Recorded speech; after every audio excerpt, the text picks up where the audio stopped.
Halo semuanya, kembali di YouTube channel Andin Aisyah. Dan kalau kemarin kita membahas soal Q&A mengenai pregnancy dan ternyata ada 50 pertanyaan yang masuk. Tapi karena durasinya sangat terbatas, jadi kemarin baru sempat dijawab 15. Dan sekarang saya akan menjawab 15 pertanyaan lagi.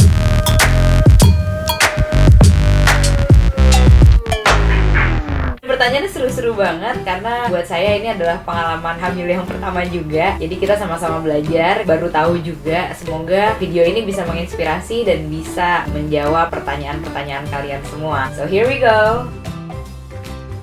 Wah, kebetulan saya dan suami saya ini benar-benar pencinta kucing banget. Kita punya seekor kucing bernama Miu. Miu tuh banyak sekali terlibat dalam kegiatan kita sehari-hari. Jadi di rumah dia benar-benar ngikutin kemana-mana. Kadang-kadang tidur juga bareng kita juga. Hal itu memang sempat membuat kita bukan khawatir sih, hanya bertanya-tanya aja. Karena dari awal kita tahu bahwa saya hamil 4 minggu. Justru yang pertama kali kita cek adalah Miu. Kita cek dia ke rumah sakit hewan dan dicek apakah dia terjangkit virus toxoplasma atau tidak. Nah, di situ kita mendapat jawaban dari dokternya, mendapat banyak sekali penjabaran mengenai virus toxoplasma. Jadi virus toxoplasma ini memang banyak terdapat di kucing, tapi bukan di dalam tubuhnya secara keseluruhan karena virus ini memang dia berkembang biak di ususnya kucing. Sehingga kalau misalnya dibanding bulunya atau air liurnya kucing, sebenarnya yang bahaya itu adalah kotorannya kucing. Makanya ibu hamil kan sering banget dibilang jangan sama sekali ikut-ikutan beresin kotorannya, karena ketika kucing tersebut terjangkit virus toxoplasma maka akan bahaya untuk sang ibu. Tapi sebenarnya selain kucing juga ada hewan-hewan lain yang juga carrier si virus toxoplasma ini, yang mana adalah burung misalnya. Dan selain kucing ataupun burung, virus toxoplasma juga bisa menjangkit gitu ya ketika kita makan makanan yang nggak matang dan hewan tersebut terjangkit virus toxoplasma. Jadi sebenarnya cara penyebarannya tuh ada banyak sekali, tidak hanya dengan bermain dengan kucing. Tapi untuk kita berdua memang Miu-nya sendiri udah kita periksain ke dokter, ke rumah sakit hewan, dan dinyatakan dia bebas virus toxoplasma. So I hope everything is all good.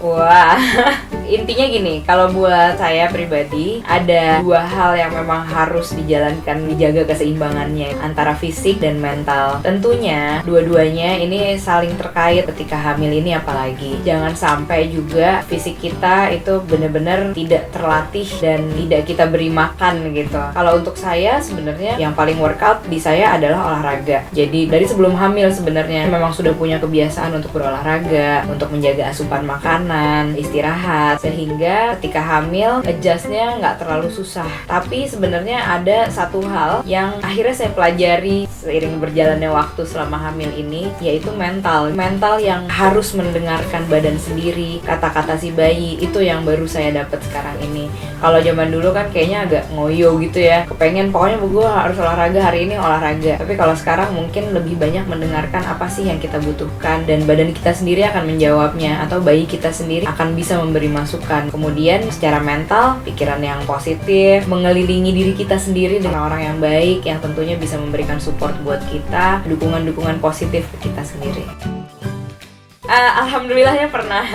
Karena selama hamil ini memang hampir semua kegiatan tuh ya berjalan seperti biasa gitu ya. Satu hal yang saya yakini adalah orang hamil itu bukan orang sakit. Jadi kita tetap bisa menjalankan segala macam aktivitas seperti biasa, tapi memang ada hal yang luar biasa kan yang tumbuh di diri kita, sehingga tetap butuh ekstra perhatian, ekstra awareness gitu terhadap kehamilan kita sendiri. Tapi kalau berbicara mengenai sakit, seingat saya kalau mual saya mengalami, walaupun nggak sampai level yang paling parah, tapi tetap mengalami. Kemudian yang kedua, sakit sinus. Kebetulan sinus ini memang sudah sangat menahun dan dia timbul tenggelam. Kemarin sempat parah sekali beberapa bulan yang lalu, mungkin di bulan keempat atau bulan kelima itu sempat sinusnya parah sekali. Sakit flu pernah karena ketularan suami saya, itu juga sekali selama kehamilan ini. Terakhir ya mungkin hanya kalau lagi kecapean atau kurang istirahat, badannya greges, meriang. Tapi itu kemudian itu semua saya maknai, sakit itu bukan berasal dari virus semata, tapi kadang-kadang yang namanya ibu hamil kan banyak sekali perubahan hormon, dan yang paling ketara adalah bagaimana mental kita menyikapi kehamilan ini sedikit banyak berpengaruh pada sakit-sakit yang dialami ini. Selama hamil ini memang saya nggak ke dokter sih sama sekali, jadi memang semua pengobatannya organik, natural, pengobatan tradisional. tentu saja saya mengkonsumsi suplemen. Pertama, dia mengandung asam folat, karena asam folat ini sangat baik untuk ibu hamil. Selain asam folat, ada juga kalsium. Kemudian yang rajin saya minum setiap hari itu juga adalah fish oil atau minyak ikan, karena minyak ikan di dalamnya itu sangat banyak terkandung omega 3, benar-benar terbukti sangat baik untuk perkembangan otak si janin.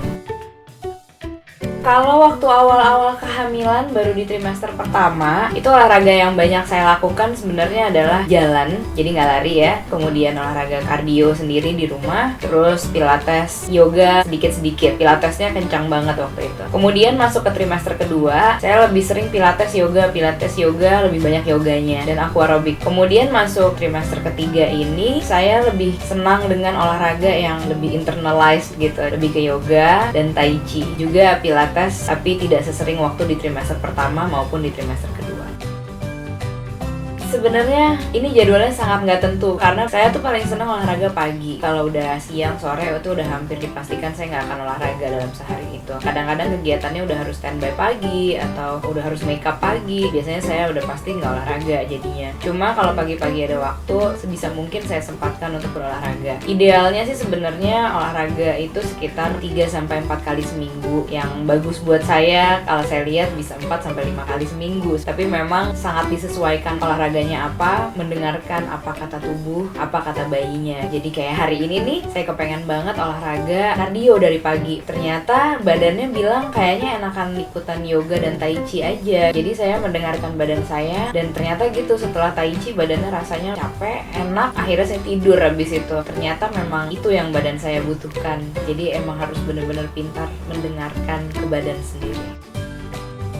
Menurut saya treatment pijat itu bagus sekali untuk ibu hamil, karena yang benar-benar dibutuhkan oleh ibu hamil adalah relaksasi. Ketika ibu hamil itu rileks, nggak tegang, maka akan sangat mempermudah proses kehamilan hingga persalinan nanti. Yang jadi masalah adalah ketika melakukan pijat, itu kan ada titik-titik tertentu yang tidak boleh disentuh untuk ibu hamil gitu kan. Jadi sebenarnya memang harus sangat disortir untuk terapisnya gitu ya. Kalau sekarang sih udah banyak ada terapis yang untuk khusus pijat ibu hamil, bisa dipanggil ke rumah, bisa juga datang ke tempatnya. Kalau untuk saya pribadi, saya pijat itu bisa sampai 2 kali seminggu lah rata-ratanya. Jadi sebenarnya dari beberapa waktu lalu oleh guru yogaku juga, suamiku diajarin untuk memijat. Jadi ada teknik memijat istri, karena memang ternyata ada pijatan-pijatan yang bisa dilakukan berdua ketika misalnya istrinya lower backnya lagi nggak enak atau upper backnya lagi nggak enak, restless aja gitu. Sementara di akhir hari kan sebenarnya kita ketemunya sama suami lagi gitu kan di rumah, sehingga dia yang paling bisa melakukan pijatan-pijatan tersebut untuk melemaskan otot-otot, misalnya ngerilis segala tension, untuk endorfin juga. Jadi si Mas Ipe udah lumayan certified dia sebagai tukang pijat.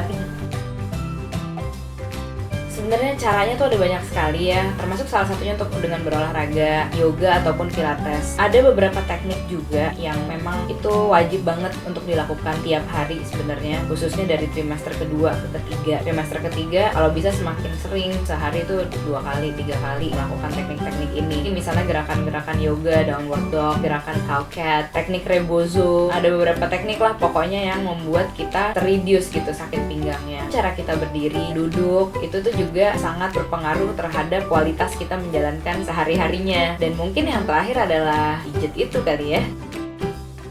Nah ini sebenarnya adalah yang paling challenging menurutku, karena ketika orang hamil, yang aku rasain sendiri adalah keinginan kita tuh menjadi sangat menggebu-gebu untuk hal apapun, terutama masalah makanan. Ya ampun, yang namanya karbohidrat itu sangatlah menggoda gitu ketika hamil. Tapi ternyata setelah membaca banyak sekali literatur, ngobrol sama orang yang lebih ahli, yang paling diperlukan untuk kehamilan adalah protein. Protein itu bisa didapat dari ikan, daging, ayam, tahu, tempe, kacang, telur. Asupan protein ini yang benar-benar akan membentuk dari jaringan plasentanya, janinnya, setiap organ-organnya dia, otaknya, dan segala apa yang bayi ini butuhkan. Jadi protein itu harus yang diprioritaskan dalam kehamilan. Ya sayur, kemudian buah-buahan untuk vitaminnya. Lalu kalau bagi saya karbohidrat itu ada di urutan yang terakhir, karena karbohidrat memang ada gunanya untuk energi. Tapi saya itu memakan karbohidrat mungkin lebih less dibandingkan zat-zat yang lainnya. Kalau wajib sih pasti enggak ya, tapi disarankan gitu, karena memang susu kehamilan itu ya mengandung banyak sekali zat-zat, yaitu asam folat, kemudian ada vitamin-vitamin. Apalagi untuk ibu-ibu yang nggak doyan makan selama hamil, itu terjadi juga. Saya mungkin di trimester pertama mengalami hal yang ya sedikit banyak serupa, masih bisa makan sih, tapi ada juga kan yang memang benar-benar ketakutan karena tidak bisa memenuhi pola makan yang dianjurkan, kayak high protein, high serat juga. Kalau misalnya memang tidak bisa atau misalnya takut untuk tidak terpenuhi zat-zat tersebut, maka susu kehamilan bisa menjadi jawaban yang tepat. Ya, menurut saya memang ibu hamil sebaiknya menghindari makanan yang mentah, karena ya secara logikanya aja sih, di makanan mentah itu terdapat banyak sekali bakteri. Bakteri-bakteri tersebut kita tidak bisa mengkontrol. Sementara makanan yang masuk ke dalam tubuh ibu hamil itu kan langsung masuk ke anaknya juga. Kita nggak tahu bakteri-bakteri apa yang terkandung di dalam makanan mentah. Walaupun memang pada kenyataannya di Jepang sendiri orang-orang ya kalau mau makan sushi atau sashimi tetap aja makan gitu ya. Tapi kan wallahu alam sebenarnya kalau buat aku sih lebih baik jaga-jaga aja. Nah, kalau salad beda lagi ceritanya. Kalau salad saya masih mengkonsumsi. Iya, saya suka banget minum kopi. Banyak sekali orang-orang yang bilang bahwa kalau bisa pas lagi hamil tidak boleh minum kopi karena kafein yang terkandung di dalamnya. Saya sendiri ketika hamil masih minum kopi walaupun tidak setiap hari. Dan kopi yang saya minum itu juga black coffee, jadi tidak mengandung gula, tidak juga mengandung susu. Biasanya sih nggak pernah habis juga kopinya, saya cuma pengen rasa kopinya doang. Dan setelah saya tanya ke dokter, tanya ke beberapa orang, asal konsumsinya tidak berlebihan, tidak kenapa-kenapa gitu. Karena memang kafein sendiri akan bahaya ketika di dalam level tertentu gitu. Tapi level yang saya minum sendiri masih dalam taraf sangatlah wajar. So, it's all good. Oke teman-teman, itu tadi 15 pertanyaan selanjutnya yang bisa saya jawab. Semoga jawabannya cukup memuaskan dan semoga apa yang saya katakan tadi sedikit banyak bisa menginspirasi semuanya. Nanti 15 pertanyaan berikutnya akan ada di video berikutnya, oke? So stay tuned!